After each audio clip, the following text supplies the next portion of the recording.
Hello, welcome to my channel moon YouTuber. আজকে আমি বানাতে চলেছি ডিম আলুর ঝোল। তো ডিম আলুর ঝোল সবাই করো, আমি কিভাবে করছি পুরোটাই তোমাদের সাথে শেয়ার করব। সাথে থেকো, পাশে থেকো, আর প্লিজ আমাকে সাপোর্ট করো। তো চলো কি করে বানাচ্ছি। ডিম আলুর ঝোল সবাই করো, বাট আমি কি করে করছি এই প্রসেসটাই তোমাদের সাথে শেয়ার করছি। যদি ভালো লাগে লাইক কমেন্ট শেয়ার করো। এখানে আমি ডিম সেদ্ধ করে নিয়েছি আর আধা আধা করে নিয়েছি। মিক্সিং জার নিয়ে নিয়েছি, দিয়ে দিচ্ছি পেঁয়াজ কুচি, সাথে দিয়ে দিলাম টমেটো। এখানে আমি 3টা টমেটো,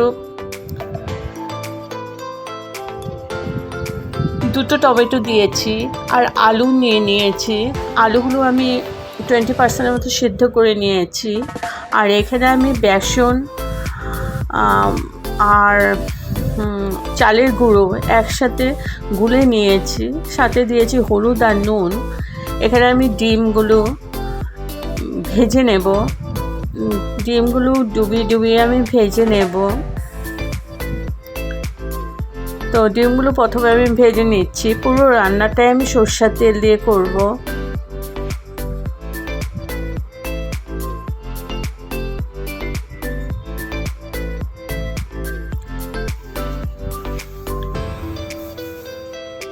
তো ডিমগুলো আমি ভেজে নিয়েছি এপাশ ওপাশ করে। আর এদিকে কড়াইয়ের মধ্যে তেল ছিল, ওই তেলেই আমি রান্নাটা করব।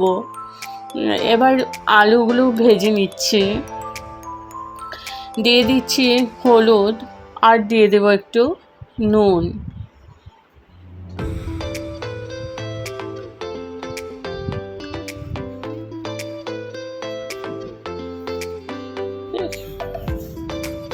তো আলুগুলো ভেজে নিয়েছি, এখন তুলে নিয়েছি আমি। এবার কড়াইয়ের মধ্যে একটু তেল দিয়ে দিয়েছি। এখানে আমার 2 চামচের মতো তেল আছে। আর তেজপাতা দিয়ে দিলাম, সাথে দিয়ে দিলাম দারচিনি স্টিক একটা, আর ছোটো এলাচি দুটো ফাটিয়ে দিয়েছি, আর দিয়েছি জিরে। এবার এগুলো কয়েক সেকেন্ড ভেজে নেব, যতক্ষণ না সুন্দর একটা গরম মশলার স্মেল বেরোচ্ছে আমি ভেজে নিচ্ছি।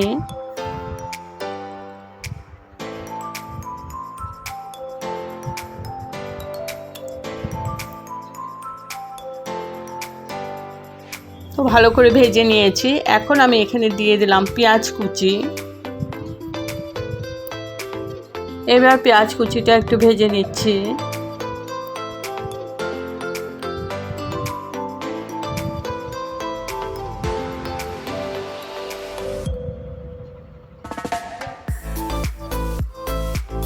দিয়ে দিচ্ছি আদা বাটা, আর দিয়ে দেব রসুন বাটা, 1 চামচ করে দিয়েছি।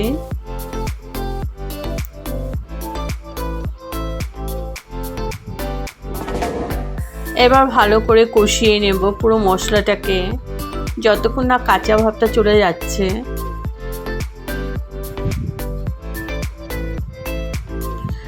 একদম কম তেলে রান্নাটা করছি, তোমরা দেখে বুঝতেই পারছো। এত গরমে বেশি তেল খাওয়া ঠিক নয়। এবার দিয়ে দিচ্ছি টমেটো পেস্ট। এখানে আমি 2টো বড় সাইজের টমেটো পেস্ট করে নিয়েছি, পেস্টটা দিয়ে দিলাম। টমেটো পেস্ট নয়, টমেটো আর পেঁয়াজ যে পেস্ট করে রেখেছিলাম ওইটা দিয়ে দিলাম। এবার ভালো করে কষিয়ে নিচ্ছি যতক্ষণ না তেলটা সেপারেট হচ্ছে। মিক্সিং জারটা ধুয়ে একটু জল দিয়ে দিলাম।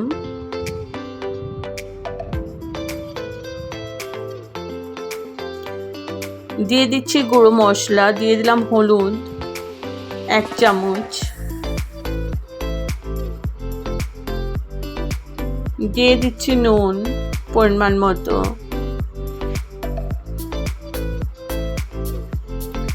জিরে পাউডার, ধনে পাউডার,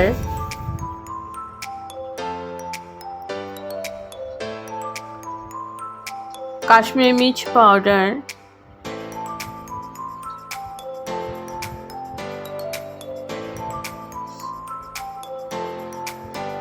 আর দিয়ে দিলাম একটু চিনি। চিনিটা দিলে মিষ্টি হবে না, তো ঝোলের কালারটা সুন্দর হবে। তো আমি এখন ভালো করে নাড়াচাড়া করে ভালো করে কষিয়ে নেব যতক্ষণ না তেলটা সেপারেট হচ্ছে। আর মিডিয়াম টু লো ফ্লেমে আছে।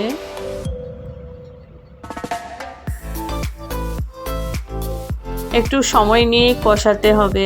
দেখো আমি কষিয়ে নিয়েছি, আমার তেলটা সেপারেট হওয়া শুরু হয়ে গেছে।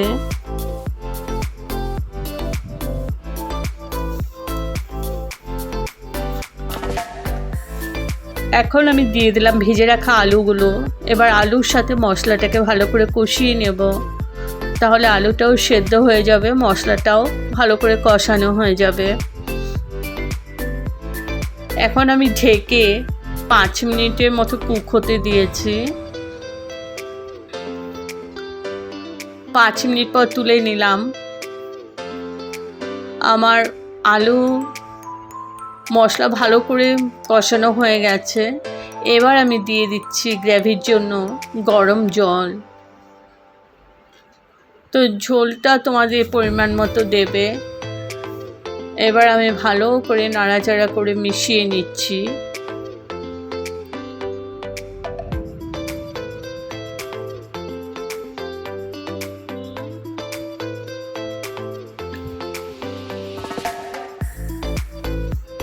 আবার আমি ঢেকে রাখলাম 5 মিনিটের জন্য, আলুটা সেদ্ধ হওয়ার জন্য। 5 মিনিট পর তুলে নিলাম।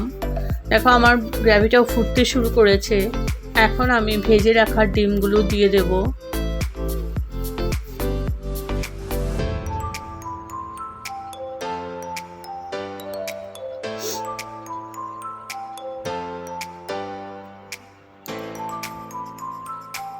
একদম বাঙালি স্টাইলের রান্না, ডিম আলুর ঝোল, খেতেও দুর্দান্ত লাগে।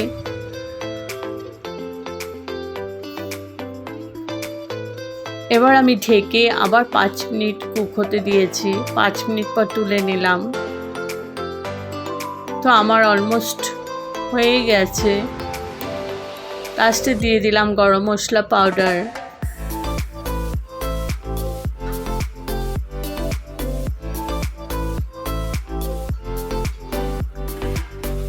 ভালো করে মিশিয়ে নিচ্ছি।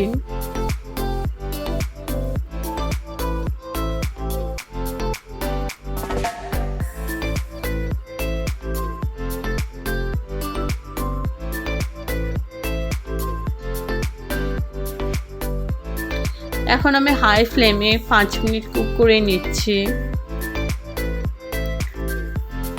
গ্যাস অফ করে স্ট্যান্ডিং টাইমের জন্য রেখে দিলাম। তো আমার রেডি টু সার্ভ ডিম আলুর ঝোল কেমন হয়েছে বন্ধুরা, তোমরা অবশ্যই কমেন্ট করে জানাবে। যদি তোমাদের কাছে ভালো লেগে থাকে তবে লাইক করো। নতুন বন্ধুরা আমার চ্যানেলটা সাবস্ক্রাইব করে দিও, আর বন্ধু রিলেটিভের সাথে শেয়ার করে দিও। ভালো থেকো সবাই। আবার আসবো কোনো নতুন রেসিপি নিয়ে। আমাকে সাপোর্ট করো। Okay, thank you for watching. Bye by.